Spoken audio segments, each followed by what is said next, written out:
రైతు బాగుంటేనే రాష్ట్రం బాగుంటుంది. వచ్చే 5 ఏళ్లలో ప్రతి రైతు కుటుంబానికి నేరుగా మరో 80,000 రూపాయలు అందిస్తాం.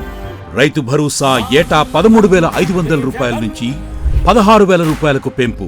మేం నమ్ముతాం నిన్నే జగన్, మా నమ్మకం నువ్వే జగన్.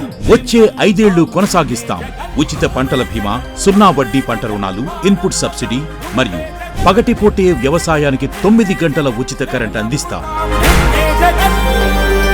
జిల్లా స్థాయిలో ఫుడ్ ప్రాసెసింగ్ యూనిట్లు, ప్రతి నియోజకవర్గంలో గోదాములు మరియు శీతలీకరణ గిడ్డంగులు అవసరం మేరకు ఏర్పాటు. ఆక్వాజోన్ ఉన్న 10 ఎకరాల్లోపు ఆక్వా రైతులకు కరెంట్ యూనిట్ ₹1.50 ఇవ్వడం కొనసాగిస్తాం.